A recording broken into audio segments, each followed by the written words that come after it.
ने बात की ओबीसी की और चुनाव की। 2017 में तो कांग्रेस ने गठबंधन के समाजवादी पार्टी के साथ और चुनाव लड़े। आपने कहा भाजपा और कांग्रेस एक तरह है। दूसरी बात, ओबीसी की बात की। जब विधानसभा का चुनाव आता है तो भारतीय जनता पार्टी ओबीसी चेहरा को सामने लाती है। क्या लगता है कि कांग्रेस की आप एक तरफ बात कर रहे हैं, ओबीसी की बात कर रहे हैं, 2022 के चुनाव में क्या होगा आगे? क्योंकि लगातार समाजवादी पार्टी इस प्रकार से कहती है कि जातियों की गणना और सरकार की बात, और जातियों के साथ साथ देखा जाए तो ओबीसी की आप लगातार बात कर रहे हैं। तो भारतीय जनता पार्टी तो लोकसभा चुनाव आती है तो फिर आप पंडित चेहरा सामने ले आती है, जनरल कास्ट ले आती है, विधानसभा चुनाव आती है पिछड़ ले आती है। उत्तर प्रदेश में तो जातियों का बड़ा तालमेल नहीं मिल पाता है, और चुनाव को लेकर खास तौर से। देखिए, जहां तक बात आ गई कि विधानसभा चुनाव 2017, ये हम अपनी कमजोरी मान सकते हैं, अपनी भूल मान सकते हैं कि बहुत भयानक भूल हम लोगों से हो गई कि हम सत्ता में थे, प्रचंड बहुमत की हमारी सरकार माननीय अखिलेश यादव जी के नेतृत्व में थी, कांग्रेस से हमारा गठबंधन हुआ। और मैं याद भी कर रहा हूं, कांग्रेस और भाजपा में कोई अंतर नहीं है, ये चोर चोर मौसेरे भाई हैं, ये पिछड़े वर्ग के बहुत बड़े दुश्मन हैं। लेकिन कभी कभी ये कहा जाता है कि बड़े दुश्मन को मारने के लिए छोटे दुश्मन से हाथ मिलाना पड़ता है। तो भाजपा जैसी, जिसका जन्म ही जो है आरएसएस का 1925 में विजयादशमी को नागपुर में हुआ, और उसका एजेंडा ही था कि भारत को हिंदू राष्ट्र 100 वर्षों के अंदर बनाना है। और हिंदू राष्ट्र जब बनेगा तो आज भारतीय संविधान की बदौलत जो हम पिछड़े दलित वंचित समाज को नौकरियों में जाने का, उठने का, बैठने का, सम्मान से जीने का, हमें सम्मान से कुर्सी पर बैठने का हक हिस्सा मिला है। हिंदू राष्ट्र जब बन जाएगा भारत, तो यहाँ बाबा साहेब भीमराव अंबेडकर का संविधान खत्म कर दिया जाएगा और यहाँ पर मनुस्मृति का संविधान, वर्ण व्यवस्था का संविधान लागू होगा। तो पुनः जो 1970 के दशक को हमारे चाचा ताऊ बताते हैं, हम लोग तो 1990 में जातिवाद के दंश को देखा है। हमने प्राइमरी के एजुकेशन में जातिवाद क्या होता है, वर्ण व्यवस्था क्या होता है, उसके दंश को बड़ा गंभीरता से झेला है। आज भारतीय जनता पार्टी पुनः भारतीय संविधान को नेस्तनाबूद करके मनुस्मृति का संविधान लागू करना चाहती है, वर्ण व्यवस्था कायम करना चाहती है। और जहां तक ये पिछड़े और अति पिछड़े वर्ग की बात है, हम जिस वर्ग में पैदा है, जिस समाज में पैदा है, हमें उसके हक हिस्से की बात हमें करना पड़ेगा। हमें ज्योतिबा फूले, छत्रपति साहू जी महाराज जी हों, चाहे कर्पूरी ठाकुर जी हों, चाहे बिंदेश्वरी प्रसाद मंडल, रामचरण निषाद, राम प्रसाद अहिर, राजा राम कहार, शिवदयाल चौरसिया, चाहे वो चौधरी महाराज सिंह भारती हो, ब्रह्मानंद लोधी और पेरियार ललई सिंह यादव जी, पेरियार ईबी रामास्वामी नायकर जी और रामस्वरूप वर्मा जी ने जो पिछड़े दलित वंचित वर्ग को, सामाजिक न्याय से वंचित वर्गों को आगे बढ़ाने का जो प्रयास किए हैं, उस प्रयास को निश्चित रूप से हम लोग आगे बढ़ाने का काम करेंगे। जहां तक ये बात आई कि जब चुनाव का समय आता है, भारतीय जनता पार्टी जो है किसी पिछड़े अति पिछड़े का चेहरा आगे कर देती है। मैं इसीलिए मैं कहता हूं बार बार कि भाजपा कास्ट ब्लैकमेलिंग की राजनीति करती है। मैं 2014 की बात बता रहा हूं, महाराष्ट्र में जब विधानसभा का चुनाव हो रहा था तो कुर्मी बिरादरी के विनोद तावड़े और बंजारा बिरादरी, गोपीनाथ मुंडे का नाम सुने होंगे, गोपीनाथ मुंडे की बेटी पंकजा मुंडे को आगे किया गया कि अगर भारतीय जनता पार्टी और शिवसेना को बहुमत मिलता है तो हम विनोद तावड़े को, नहीं तो पंकजा मुंडे को प्रदेश का मुख्यमंत्री बनाएंगे। जब बहुमत मिल गया तो पंकजा मुंडे और विनोद तावड़े यानी बंजारा और कुर्मी को दरकिनार करके चित्तपावन ब्राह्मण देवेंद्र फडणवीस को मुख्यमंत्री बना दिया गया।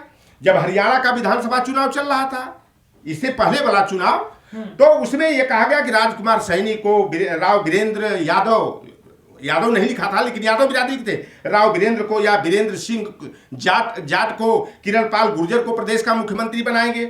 जब बहुमत मिल गया तो न तो यादव बना, न तो जाट और गुर्जर बना, न तो सैनी बना, मुख्यमंत्री बन गया आरएसएस का कैडर, जो सबड़ बनिया, एक मनोहर लाल खट्टर को मुख्यमंत्री बना दिया गया। झारखंड का चुनाव चल रहा था तो यह हुआ कि अर्जुन मुंडा को मुख्यमंत्री बनाएंगे, जो आदिवासी कोल मुंडा संथाल जाति के आते हैं। लेकिन भाजपा ने इतना सफाई से, आरएसएस के लोगों ने षड्यंत्र करके अर्जुन सिंह मुंडा को चुनाव हरवा दिया। और जब वहां बहुमत मिल गया तो मोदी जी के बिरादरी के जो साहू बिरादरी के थे, रघुवर दास को प्रदेश का मुख्यमंत्री बना दिया गया। हमारे उत्तर प्रदेश में कि उत्तर प्रदेश में तो एक जाति की सरकार चल रही है, यहां तो यादवों का राज कायम हो गया है। और उन्होंने कहा कि हम तो किसी अति पिछड़े को मुख्यमंत्री बनाएंगे, गैर यादव को आगे करेंगे। और भाजपा का विजय परिवर्तन रथ चला था। एक तरफ लोधी बिरादरी की उमा भारती जी का नाम, फोटो लगा करके, एक तरफ केशव प्रसाद मौर्य का फोटो लगा करके पूरे प्रदेश में प्रचार किया गया। और चुनाव के समय अगर वह निषादों की बस्तियों में गए, मल्लाह, केवट, धीवर, कहार, गुड़िया, तुराहा की बस्ती में गए, तो कहें कि साध्वी निरंजन ज्योति निषाद को प्रदेश का मुख्यमंत्री बनाया जाएगा। अगर वह कुर्मी के बीच में गए तो कहे संतोष गंगवार नहीं तो स्वतंत्र देव सिंह को मुख्यमंत्री बनाएंगे। लोधी के बीच में गए कहे कि वो उमा भारती को मुख्यमंत्री बनाएंगे, और नहीं तो संतोष गंगवार को मुख्यमंत्री बनाएंगे। चौहान समाज के, नोनिया समाज के बीच में गए कहे दारा सिंह चौहान को मुख्यमंत्री बनाएंगे। गडेरिया, पाल, धनगर बिरादरी निखर के बीच में गए तो कहे कि प्रोफेसर एसपी सिंह बघेल को मुख्यमंत्री बनाएंगे। दलित की बस्तियों में गए तो कहे कि प्रोफेसर रामशंकर कठेरिया को मुख्यमंत्री बनाएंगे। और दुर्भाग्य रहा कि सारी ओबीसी की जातियां, चाहे कुर्मी थी, चाहे काछी थी, चाहे निषाद थी, चाहे लोधी थी, चाहे राजभर चौहान थी, चाहे गडेरिया, धनगर, पाल थी, सारे समाज के लोगों ने भाजपा को जिताने के लिए नहीं, अपनी जाति का मुख्यमंत्री बनाने के लिए सारे लोगों ने आंख मूंद करके भारतीय जनता पार्टी को वोट दे दिया। और जब पूर्ण बहुमत मिल गया तो खेद का विषय है कि केशव प्रसाद मौर्य को दिल्ली दरबार में बुलाया गया और आरएसएस के लोगों ने कहा कि मौर्य जी ये बताइए कि उत्तर प्रदेश का मुख्यमंत्री कौन बनेगा। जो दुल्हा था, जिसको दुल्हा बनाकर बारात लेकर के चले, और सब कुछ हो जाने के बाद जब वो होता है सिंदूरदान हमारे यहाँ, तो जब वह समय आ गया तो आरएसएस वालों ने कहा केशव प्रसाद मौर्य जी बताइए उत्तर प्रदेश का मुख्यमंत्री कौन होगा। एक हमारे पूर्वांचल में कहावत कही जाती है, गाजीपुर, बलिया, गोरखपुर, देवरिया, आजमगढ़, मऊ में, कि आप बैल मुझे मार। तो जो केशव प्रसाद मौर्य उत्तर प्रदेश के मुख्यमंत्री पद के दावेदार थे, और केशव प्रसाद मौर्य से ही यह प्रश्न किया गया, केशव प्रसाद मौर्य प्रदेश के मुख्यमंत्री तो नहीं बन पाए, उनका ऐसा हार्ट अटैक हुआ कि वह गुड़गांव के मेदांता हॉस्पिटल में भर्ती हो गए। तो यह भाजपा छल कपट की, झूठ फरेब की राजनीति करती है। और आज उत्तर प्रदेश में आप देख रहे हैं, जिस हमारी समाजवादी पार्टी की सरकार को केवल यादव मुसलमानों की सरकार बताया जाता था, आज ये भाजपा एक नारा देती है, बहुत बढ़िया नारा देती है, सबका साथ, सबका विकास, सबका विश्वास।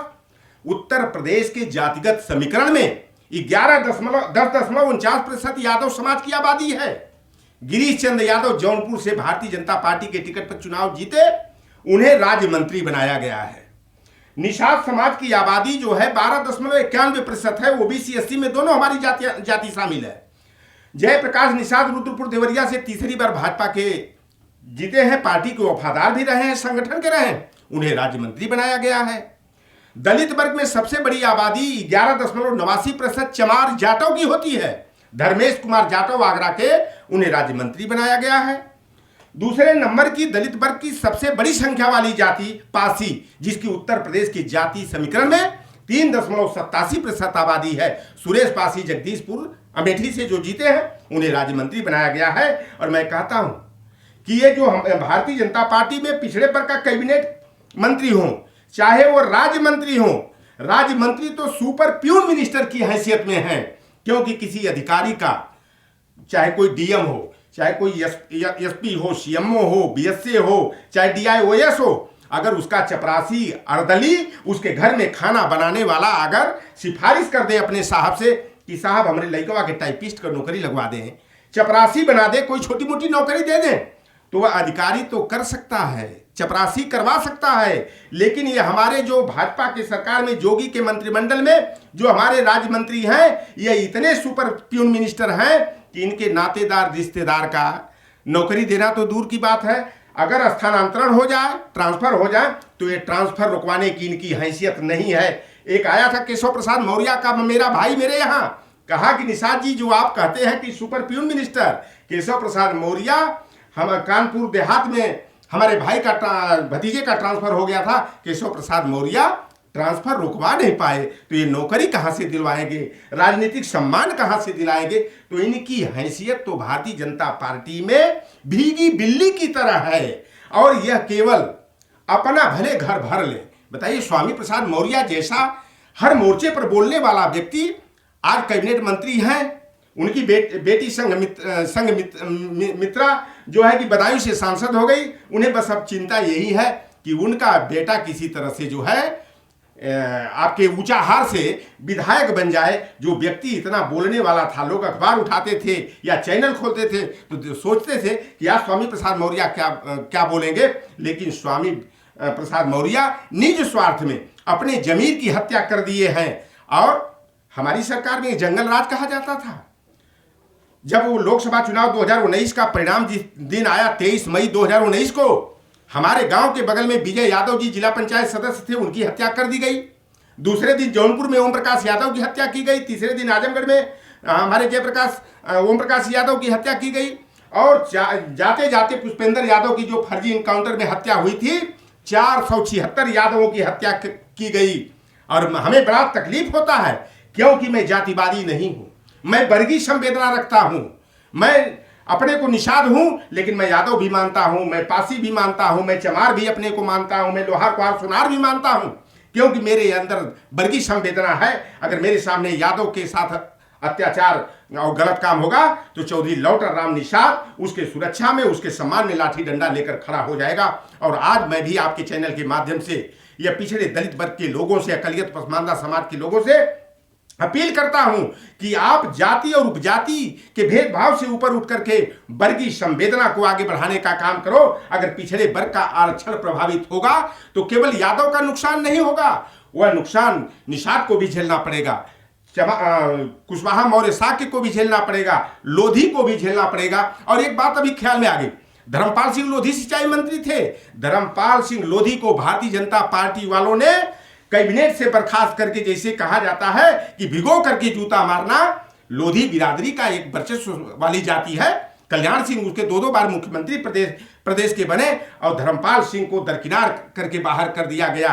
तो यह भारतीय जनता पार्टी पिछड़ों की, दलितों के हित में, चाहे राजनीतिक सम्मान हो, चाहे वो सामाजिक न्याय की बात हो, यह कभी उस पर खरे उतरने वाले नहीं हैं। मैं तो दावे के साथ कहता हूं कि जो मंडल कमीशन का विरोधी है वह पिछड़ों का हितैषी नहीं हो सकता। जब 13 अगस्त 1990 को लालू प्रसाद यादव जी, शरद यादव जी, माननीय नेता मुलायम सिंह यादव जी, रामविलास पासवान जी के प्रयासों से मंडल कमीशन के तहत हम पिछड़े वर्ग के लोगों को, जिसकी 52.10% आबादी मंडल कमीशन ने आंका था, 27% आरक्षण की अधिसूचना जारी की गई। तो यही भारतीय जनता पार्टी वाले लोगों ने राम रथ यात्रा पर आडवाणी को बैठा करके शोभनाथ से जो है रथ पर बैठा दिया। अयोध्या में मंदिर बनवाएंगे, अयोध्या में मंदिर का मुद्दा, एक नया मुद्दा उभार दिया। तो जो मंडल कमीशन का विरोधी है वह हमारा हितैषी नहीं हो सकता। यही अटल बिहारी वाजपेयी को कहा जाता है कि ये तो ऐसे व्यक्ति की सबके हक की हिस्से की बात करते थे। लेकिन जब मोरारजी देसाई की सरकार थी 1980 में, जब मंडल कमीशन की रिपोर्ट दी गई तो अटल बिहारी वाजपेयी उसमें जनसंघ का जनता पार्टी में विलय हो गया था। इनके संभवतः 84 या 87 सांसद थे। अटल बिहारी वाजपेयी ने कहा इनसे, देसाई जी से, कि अगर आप मंडल कमीशन की रिपोर्ट को लागू करोगे तो हम आपकी सरकार को गिरा देंगे। और यही हुआ कि अटल बिहारी वाजपेयी ने जनसंघ के 87 सांसदों का समर्थन वापस लेकर के मोरारजी भाई देसाई की सरकार को गिराने का, मंडल कमीशन की रिपोर्ट को रोकने का षड्यंत्र किए हैं। और आरएसएस तो दो बार कांग्रेस को समर्थन दिया। 1980 में इंदिरा गांधी को इस शर्त पर समर्थन दिया था कि आपकी सरकार मंडल कमीशन की रिपोर्ट लागू नहीं करेगी। 1985 में इंदिरा गांधी के मरने के बाद जो चुनाव हुआ था, राजीव गांधी को इस शर्त पर समर्थन आरएसएस के लोगों ने दिया था कि मंडल कमीशन की रिपोर्ट को लागू नहीं करना है। तो आज सामाजिक न्याय खतरे में है, संविधान खतरे में है, लोकतंत्र खतरे में है और भाजपा छल कपट झूठ फरेब की राजनीति करती है। हमारे अति पिछड़े वर्ग की, दलित वर्ग की जातियों को बरगलाने का, झूठा भुलावा देने का काम करती है। खेद का विषय रहा कि हम लोग, अखिलेश यादव जी की सरकार ने जो जन कल्याणकारी कार्य उत्तर प्रदेश के विकास के लिए, पिछड़े दलितों, वंचितों, गरीबों के कल्याण के लिए किया था, हम अपने लोगों को समझाने में विफल हो गए और भारतीय जनता पार्टी छल कपट की राजनीति करते हुए वह हमारे लोगों को भड़काने में सफल हो गई। लेकिन अब समाजवादी पार्टी सारी स्थितियों का आकलन और मूल्यांकन कर ली है। हमारे जैसे कार्यकर्ता गांव-गांव में जाकर के चौपाल के माध्यम से, जन संवाद कार्यक्रम के माध्यम से हम लोग भाजपा का भंडाफोड़ करने का काम करेंगे। भाजपा की सच्चाइयों को उजागर करके पुनः समाजवादी पार्टी के साथ सारे भटके हुए, अटके हुए, लटके और फटके हुए भाइयों को हम लोग जोड़ करके समाजवादी पार्टी को मजबूत करेंगे। 2022 में हम लोग पुनः अखिलेश यादव जी को प्रदेश का मुख्यमंत्री बना करके सारी जो पिछड़े दलित वंचित समाज के कल्याण से जुड़ी हुई योजनाएं जो बंद पड़ी हुई हैं उन्हें संचालित करा करके उनका उत्थान करने का हम लोग काम करेंगे।